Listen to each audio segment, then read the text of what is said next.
Hi and welcome. I'm excited about today because I get to speak to a producer, and I really like speaking to producers. And this is a producer I deeply respect. If there was a Mount Rushmore of television, Jeff Jenkins' face should be carved into it. He's the producer behind The Simple Life, Keeping Up with the Kardashians, Bling Empire, and now The Secret Lives of Mormon Wives, a show currently nominated for an Emmy Award in Outstanding Unstructured Reality Programming. His shows haven't just reflected culture. They've redefined how we think about celebrity, how we consume fame, and what it even means to be famous in the 21st century. And what's maybe most remarkable is how cool he is about all of it. He's smart and generous and just a lot of fun to talk to. In this episode, we dig into the birth of the simple life, the evolution of unscripted storytelling, how technology has changed the production of it, and what it means to move from satirical spectacle to quite human storytelling. But we also answer some long held questions about reality TV. How real is it? Where do the stories come from? How do you create an environment that's real, human, but also exciting enough to keep us hooked and coming back week after week? When it comes to reality TV, Jeff has seen it all. And I think you're really going to like this one, so please stick around.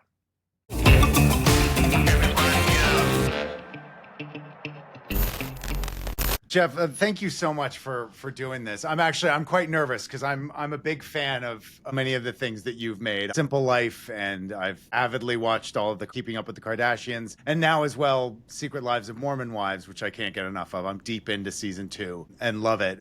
It's very nice to see you, and I'm very happy to be here and connect with you. And you look great, and you sound great. Thank you very much. So do you.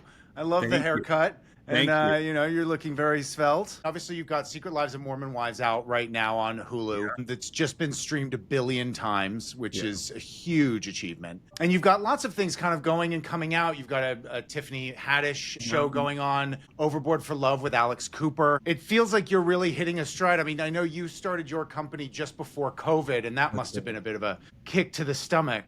It was because we were on a really nice, steady, upward trajectory in building the company. We had Bling Empire connecting with the with the subscribers on Netflix. We had Bling Empire New York coming out Colton on Netflix, My Unorthodox Life on Netflix.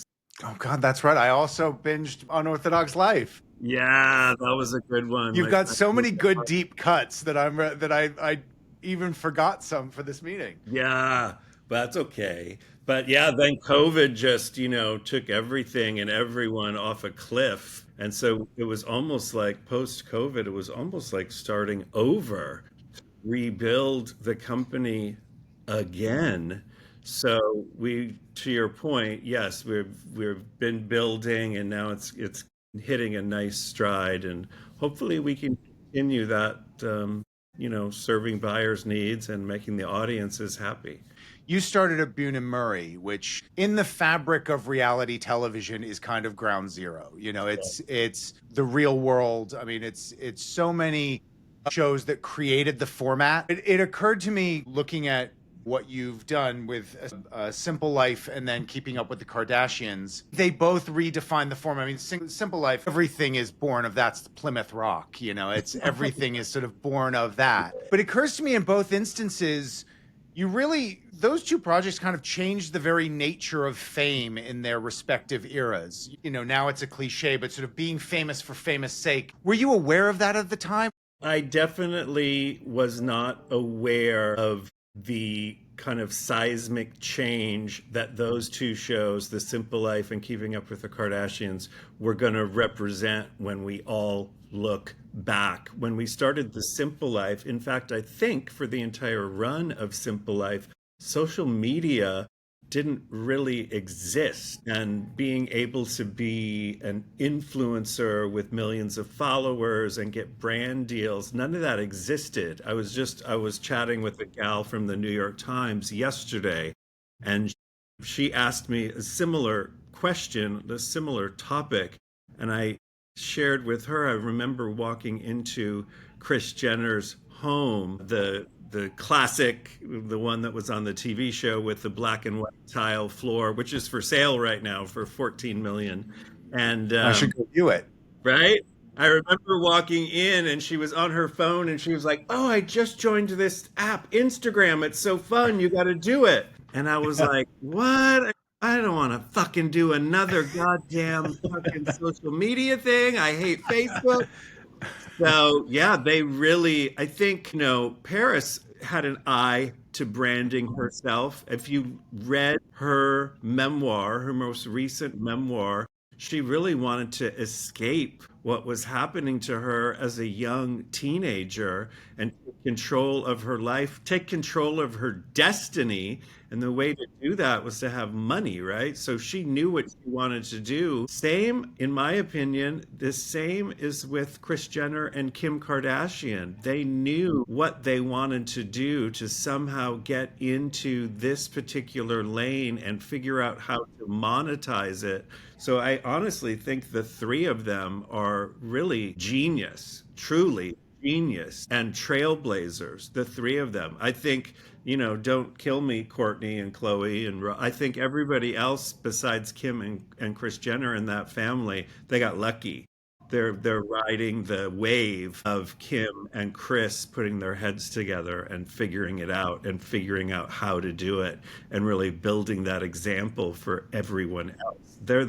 I think those three, especially Paris Hilton and Kim Kardashian, and maybe to a lesser extent Kris Jenner, they are the OG influencers. They're the original. Talk about Plymouth Rock.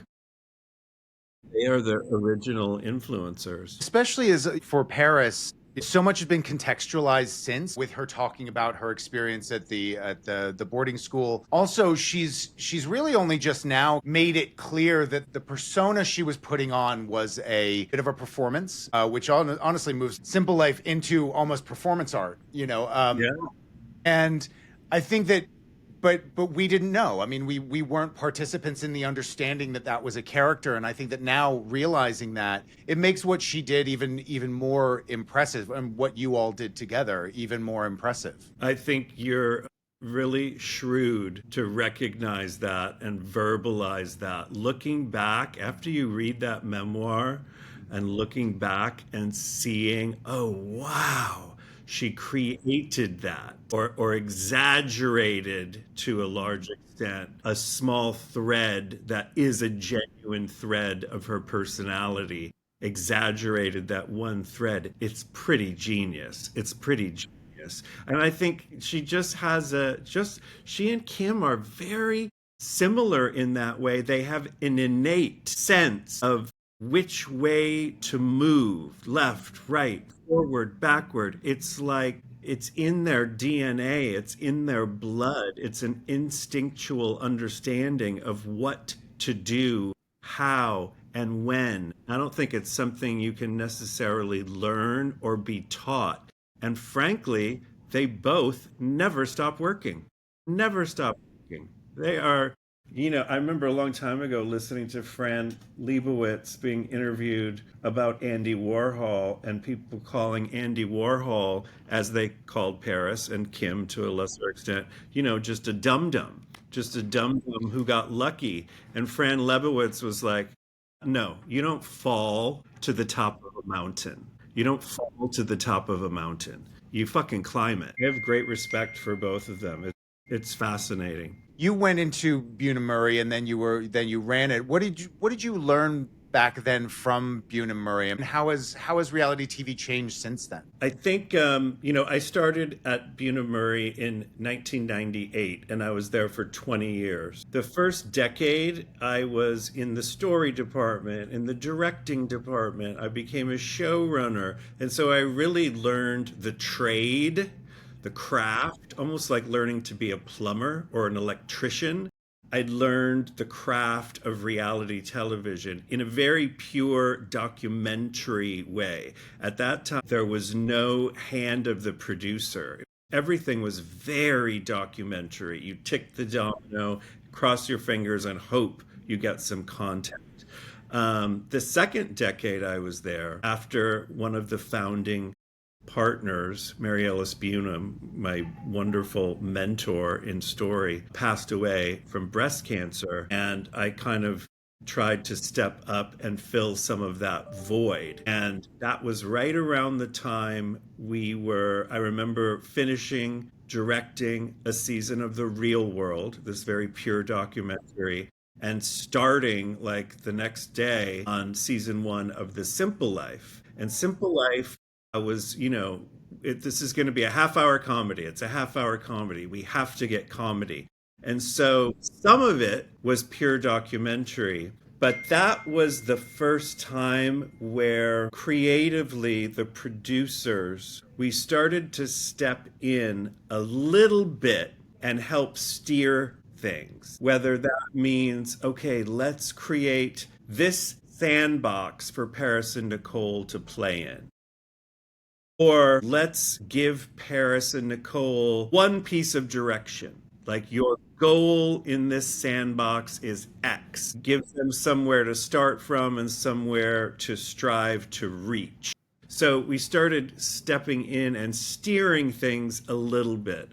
And that, for me, Orlando, that change from a serious or a purist documentary to a comedy, a glamorous celebrity comedy where we could steer it a little bit more, for me, that was finding my personal, what do you call it, sweet spot. Yeah. Because I had wanted originally in the early I had wanted to be a feature film comedy writer, director, producer. And I'd made a movie and it played at Slam Dance and it won awards around the world. And unlike Kaylee's dad, I didn't make a penny. Right. So I was like, okay, this is not going to be cute. If I turn 30, I'm broke. So I started working in reality, but I was always keeping in mind, even throughout that first decade, I'm just going to take all this experience and still turn it into a movie career. So it felt temporary to you. It felt temporary. This is going to be a proving ground. I'm going to learn some skills. I'm going to figure out what transfers, but that's where I'm going to be. Exactly. That first decade was just a proving ground, writing screenplays. I'd do read-throughs at my home and blah, blah, blah. But when Simple Life happened, I was like, wait a minute. I know I want to make comedy feature films, but I'm making a comedy television show for a major network, Fox, and I'm making a living, and these girls are really fucking fun. Yeah. I'm like, I'm just going to stay right in this lane. So that's where I stayed. And ironically, people don't remember Keeping Up with the Kardashians, season 1, and I think season 2, I'd have to check. It was a half-hour comedy. And we finished season 5, the final episode of The Simple Life, on a Friday. Had the weekend off. Monday, we started prep on Keeping Up with the Kardashians, and the family came into my office to have our first in-person creative meeting. And it was wow. Because it's funny, in my head, they're so separate. And Keeping Up with the Kardashians seems like, like the difference between watching a 70s movie and an 80s movie. They seem so divorced stylistically that I almost think of them as two separate generations. That's interesting that you say that. I'm glad that they feel very different stylistically, as they should. But they literally, like, as Simple Life 5 was airing, Kardashians 1 was shooting. And it was a comedy. So a lot of the tools that we developed on Simple Life, we just carried them right over into Keeping Up with the Kardashians. And if you remember those early seasons, oh my God, Kris Jenner was so brilliantly funny. I tell her to this day, she is one part Lucille Ball and one part Alexis Colby Carrington, the Joan Collins character from Dynasty. She's a brilliant comic, a brilliant, charming comic. And so's Chloe. Chloe's really great too. Anyway, so yeah, I have a question here about sort of what makes a good subject. I've seen people who I know to be very charming, very good looking, and everybody goes, you would be great in a reality show. And the moment the camera's turned on them, all of their charm shuts down. And then I know certain people, my wife included, that when the camera goes on her, she becomes a slightly augmented version of herself. It's her turned up to 11 a little bit, and she's, speaks in really good sound bites and knows how to get her personality across in a very, very particular way that really works. How do you, I mean, do you not find out until the pilot that's who or what you've got? How do you judge that, and how do you find those people who are going to shine in that way? That's a good question. I think when we're talking about your wife, when we're speaking about Kaylee, I think like Paris, like Kim, like Chloe, Kaylee is an it girl. She has it, that thing that no one's been able to define since I think talking movies began in the late 20s, right? Kaylee and those other gals are someone you want to spend time with when you see them on camera.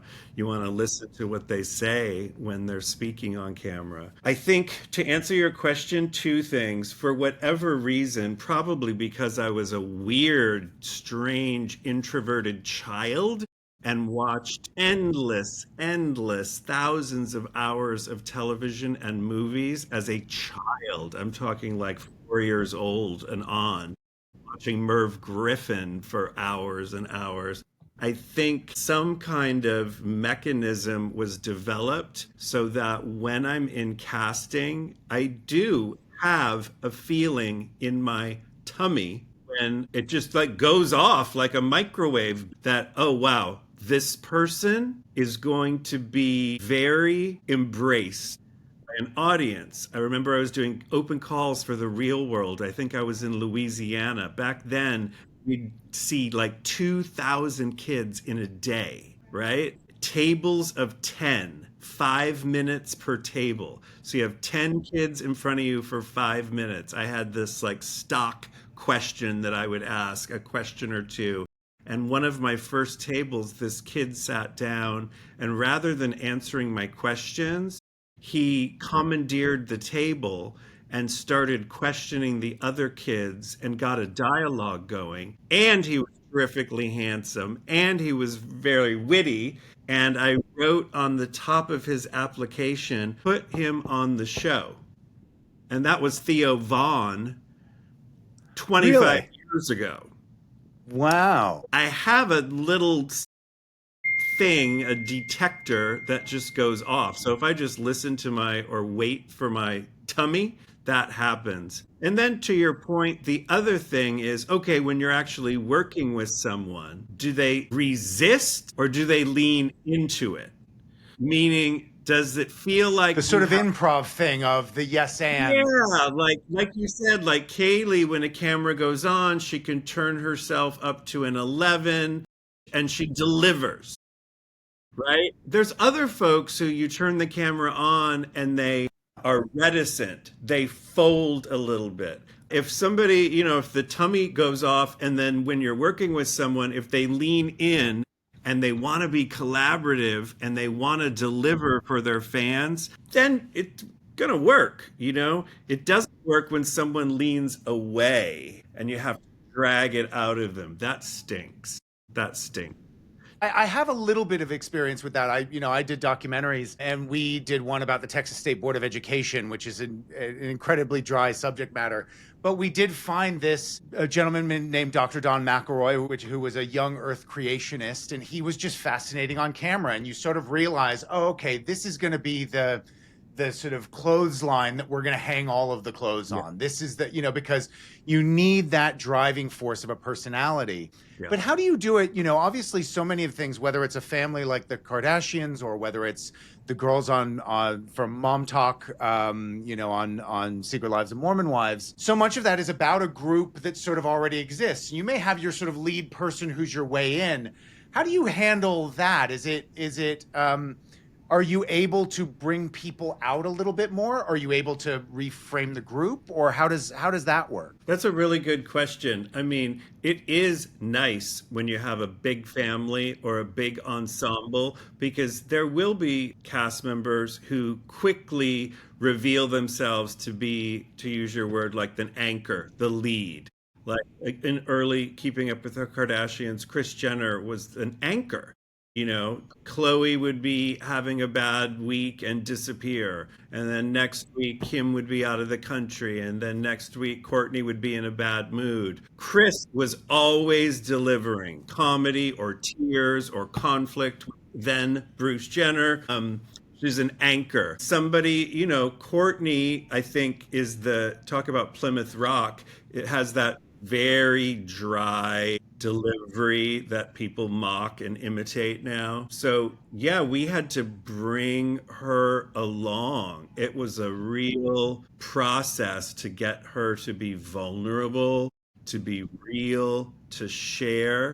She was not a anchor out of the gate. And at that time, Kendall and Kylie were so young, I think 11 and 13, very reticent, not leaning in, very much leaning away. So we had to gently bring them out. Same with Mormon wives, Taylor Frankie Paul. And I've told her this, she actually reminds me of Paris Hilton and Kim Kardashian in that there's something in her DNA, in her blood, that just, she doesn't have to think about how to do it. She just leans in and it's happening organically. She's able to share everything. She has no desire, interest, or maybe even ability to curate herself, to pick and choose. So she's an anchor on that show. Where someone like Layla on season one, if you've watched season one and season two, Layla was a bit reserved in season one, a bit reticent.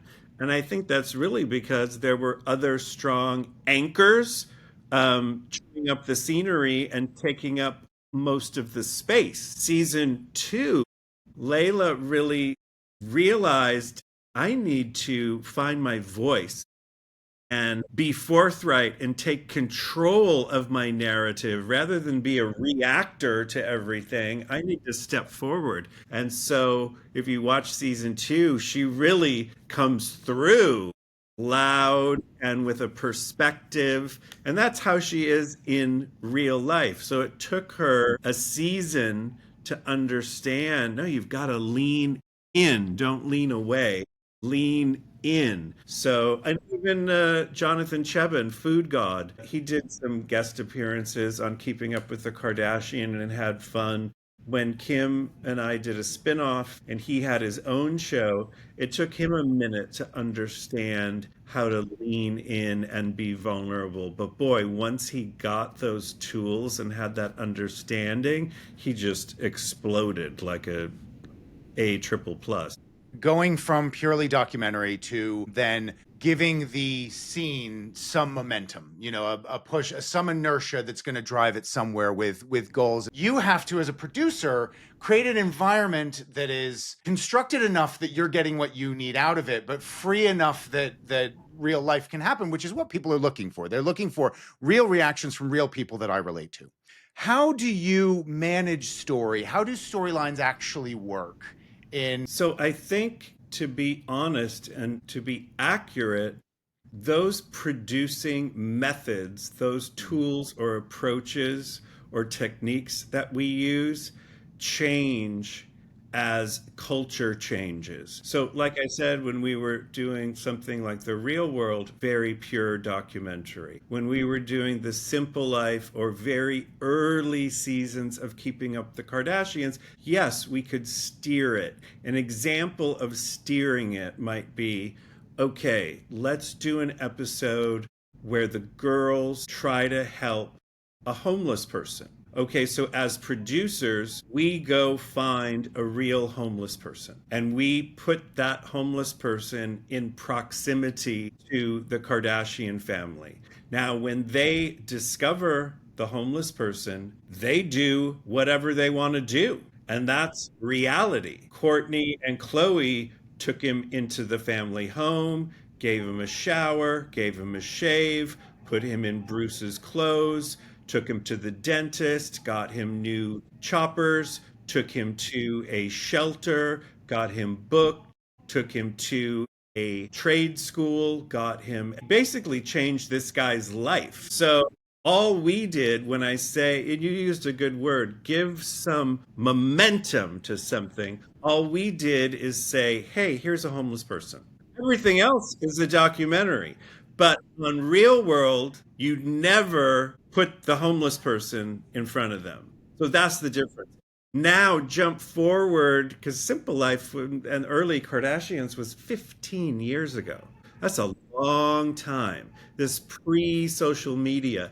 Now it's so easy and expected that if you're a cast member on a reality show, if I put the homeless person in front of you, you are very well likely to go onto your social media and say, well, production actually put that homeless person in front of me. And so, and just kind of destroy the whole suspension of disbelief for the viewer. So, ironically, Orlando, the pendulum has swung all the way back. Now I'm finding myself again doing very, very pure documentary. And Why? is it true then that just our lives are more dramatic now because of social media? And so actually it works out well because the drama is sort of naturally ensconced in our lives, I suppose. That's a good point. I do think that social media as a communication tool, just like email as a communication tool, complicates communication, right? If you and I are talking in person or even speaking over the phone, we can be pretty clear with each other. A post can be interpreted so many different ways. And as you see on Secret Lives of Mormon Wives, the drama continues on social media. And sometimes social media complicates it because you can't really express the minutia of what you're trying to say in a, one sentence text. So anyway, like I said, we've swung back now to where it's really very pure documentary once again, which is ironic and also strangely freeing. Just have to record it and still try to shape it in post into a story that's satisfying for the viewer. Yeah. It's funny, around the early 2010s, there was all this chat about sort of second screen, and everybody was working so hard to get people to have, to orchestrate the second stream. Now it's sort of naturally coming out of reality television. You're kind of like, oh, I want to know the post they're talking about. And so I'm going to go and dig in here and, and look at it there. Yep, absolutely, absolutely. I remember, even, I don't know, middle of Keeping Up with the Kardashians, middle years, Kim would post, this is just an example for the sake of an example, like, hey, I got engaged to Kanye. And then 4 months later, very old news, you'd see the episode where Kim and Kanye got engaged. But it didn't matter that it was 4 months later. It didn't matter that it was old news because everyone wanted to see, okay, we know it happened, but I want to see how it happened. Oh, yeah. The amount of times I've said to someone, oh, I can't wait for that episode. Right. Right. Exactly. Exactly. The Mormon girls are posting things now. I'm like, oh my God, there we go. That's going to be an episode. It's coming soon. Yeah. Well, Secret Lives of Mormon Wives, I do think is fascinating. I think we just had somebody from a group called Stay in LA, which is all about production shooting in LA and trying to get production back. And one of the things I did think was there is a unintended consequence of things shooting less in LA and it not being an easy place to shoot. And I think that Secret Lives of Mormon Wives is a great example of it, which is we're seeing more storytelling, not about just the coasts. We're seeing, these communities within America. And I think that we're getting these really good insights into local communities. And I think that, Utah and the Mormon community is one of them. It's always been quite one note, all of the storytelling about Mormonism and the Mormon community. And I think that what's really nice to see is how their particular morals and the way they were raised impact so many of the social media and regular things that we see in other reality shows, but they handle things so much differently than I would have presumed. And I think that that's a wonderful thing, actually. You have a couple of things. The McBee Dynasty, Secret Lives of Mormon Wives. You're engaging with some of these communities that are a little bit outside of the norm. Have you really enjoyed that? Has that become a new fertile ground for you rather than just staying very much, LA celebrity? I absolutely enjoy shooting all over the country, and I have the real luxury of getting to live in these worlds for a little while, and it's like I get to try on different lives and different lifestyles. It's very interesting. Like, if I'm on set at the McBee Ranch out in Missouri, it's so cool. And oh, I want a ranch. I want to be living on a ranch with all these animals and fly a helicopter over my land. And then I go to Utah. It's so clean. Everyone's incredibly polite. It really is very grounded in faith and Christ. And they're good people. Our cast are really good people. I get to try on that life and live it for a little while. I love shooting in LA. I love it. I wanted to work in movies like anybody who came here back in the day because you're swept up by everything that Hollywood that you think it is. To answer or comment on your first point about production being so complicated in LA, I think it is. I was having lunch with Irina Medavoy, the wife of the great film producer Mike Medavoy, and we were just both, I think it's the most horrible, tragic, devastating thing. I can't believe I'm witnessing it. I'm shooting a dating show right now. It's 8 men and 8 women, and it's a very lighthearted, it's a dating show. Is it studio based or is it on Oh, on locations? it actually is set on a boat, right? I should be shooting that show in Long Beach. I'm shooting it in Europe. It is cheaper for me to ship 30 cast members and 50 crew people and put them up in Europe than it is for me to shoot in Long Beach. I couldn't even get the permitting to shoot in Long Beach. What are we doing? What are we doing? We have been, our industry has been taken for granted. Our industry built this entire town. We have been taken for granted and basically elbowed out of town. It is the most, I could throw up thinking about it. I'm so greedily glad that I came here in 1986 and got to experience a bit of it. Look at Tyler Perry is starting this huge studio, has this huge studio in another state. I read the other day Matthew McConaughey and Witherspoon have started a studio in another state. Joe Rogan has taken comedy off the Sunset Strip and taken it to, I think, Nashville or to To Tennessee, Texas.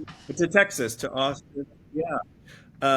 It's like watching Detroit die.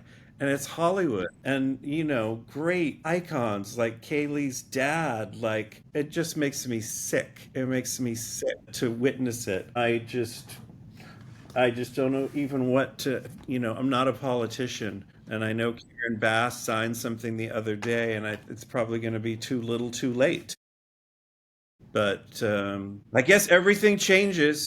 I don't know. What do you think? What do you think? I mean, I agree with you. I mean, I think that, to be honest, I think they took the industry for granted for far too long. I think because they believed that stars would always live here. And I think that, stars will go where the work is. But I think that, the reality is that it was always too expensive for lesser productions to shoot here because the lottery system was just a bad idea in terms of the tax rebate. Because the only independent producers have a hard enough time, let alone not being sure whether you can count on a tax break. Bureaucracy in government is the one thing you should reasonably be able to count on. And independent. So that's why the only people who were winning the lottery was the people who could wait around, and the only people who could wait around were the studios. And so it became a tax break to studios rather than injection incentive of cash and resources into independent filmmakers that wanted to shoot in LA. And I think A terrible shame. I do too.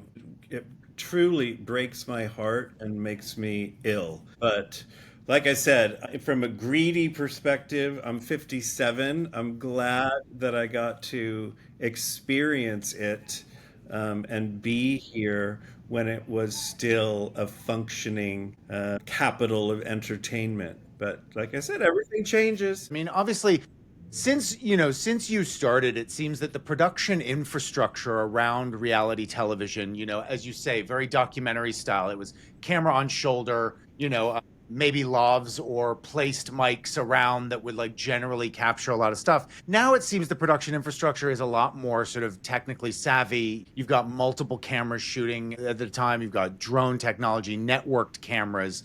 What sort of technology changes have you kind of seen in the last kind of 10 years, and how big is that production infrastructure now? That's an interesting question. I think technology, specifically cameras and mics and their sensitivity, has improved so majorly, so in such a huge way. That combined with I don't have to carry 50 unshot tapes the size of a VHS cassette, I can carry a chip the size of a penny. That has made shooting much more nimble and the image much more beautiful and the sound quality much improved. So all the tech stuff is great improvement. But there's the other difference that you mentioned. Like when we did Simple Life 1, I was looking at a crew photo that someone sent me the other day. I don't know, there were like a dozen of us in the back of a pickup truck. It was a really small, I think we had 3 crews. That's 15 people. A show like The Bachelor, I think, has like 200 crew people. It's like a multi-million dollar feature film. So I think But that's a sort of contained environment. Is that the same? Is it a similar personnel structure on something like Secret Lives of Mormon Wives? Secret Life of Mormon Wives is probably in between those two, right? Because frankly, because the technology has improved and the results can be so beautiful, buyers expect, especially if you're talking about the great buyers like Netflix and Hulu and Apple and Amazon, Peacock, they expect it to look spectacular. If you look at the first episode of Bling Empire that we did for Netflix, I think It it was looks great. Great as a looking. feature film, as a Baz Luhrmann feature film. And buyers expect that. So that expectation, you can't just go out with one camera Yeah. like we did on Simple Life. I remember following Paris and Nicole around for hours with one camera. And you're going to have multiple lenses if you really want to stylize it in camera That's and right. do some of That's those right. interstitial shots. That's right. So, and I'm not a tech guy, but the important part of my job now is hiring the best people. And our DP on Secret Lives of Mormon Wives is a genius. Our DP on Bling Empire was a genius, as were our showrunners. So I think it also, to be brief, it depends on what the project is. Sometimes it's really advantageous to have just one camera because you can be very low profile and More intimate. Yeah. yeah, intimate. You don't draw attention. Sometimes when you're out on the street, if you've got 3 cameras, you're stopping traffic and the cops want to know what's going on. And I remember my brilliant producing partner in the later years of Keeping Up with the Kardashians, if there was something really, really, really that was going to be a thunderbolt of information, she'd sometimes shoot it on an iPhone. Like, I think it was Kim telling Scott she was pregnant for the first time. I'm pretty sure we shot that on an iPhone because Right. it was so intimate and we didn't want Scott to even have a whiff that it was going to be something hugely Right. Yeah. revelatory. So, yeah. Yeah. So they're the perfect size to keep people responding naturally. Yes, yeah, exactly. There you go. Because there is something when you all of a sudden have 3 huge cameras on you, you're really paying attention, right? Whenever anybody ever denigrates reality television, I always say to them, listen, the reason documentaries are so good is because of reality television. You have so many editors and camera people and people who have been able to make drama out of very little. And now that's why you have all these great documentaries and whatever else. And I think, I think it often gets a bad rap. But if you wouldn't mind, I just have one question that I've been asking everyone. I had a boss named Dan Wyden, and he used to have this quote where he said, "You're useless to me unless you've failed big at least twice." The implication being that until you've failed big, you still don't know a lot of stuff. And I want you to be being audacious and taking big swings, and that's going to, result in some failure. Can you remember, and would you be willing to admit any time where you failed and what you learned from it? No, I've never failed. I can see that. I'm just See kidding. that from the I'm posters just behind kidding. you.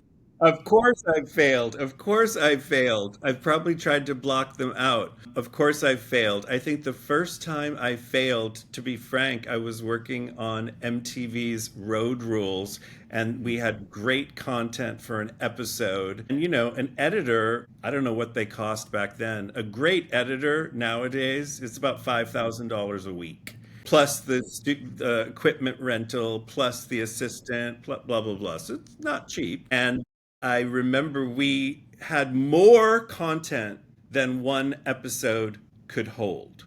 And so the showrunner asked me, well, do we have enough for 2 episodes? Because I'll commit the funds and I'll realign the schedule and I'll hire another editor and I'll blah, blah, blah. So all these, dozen things that would need to happen. And I said, absolutely. We have 2 hours of content, not 1. We have 2 hours. Just being ridiculously confident. And then so she spends the money and readjusts the calendar and talks to MTV and gets the order expanded and does all this, went through all these hoops. And then we get down to internal cut 2 or something. There's not 2 episodes. No. There's not 1, but it's like back then it was like 40 minutes of content. So there was like 55 minutes of content. So there was an episode, 15 minutes. And some people would say, oh, that's just, you don't know how to make choices. So that was it the confidence of youth, you think, or just, or you really thought the footage was that good? Where do you think it came from? I'll tell you where it came from. A lot of people, I didn't know Kaylee's dad back then, but I think he would be in this family. A lot of people gave me the advice when I started out, oh, just fake it till you make it. Just go in there and make a decision and do your thing. So I was really operating from bravado and false confidence. But I thought I was going to get fired. I was like, wow, I just cost this company, I don't know, 200 grand maybe. And you look at your salary and you go, I don't know, they could get that money back by just cutting that salary exactly. out. That'll be a little bit of it. That'll be a little bit.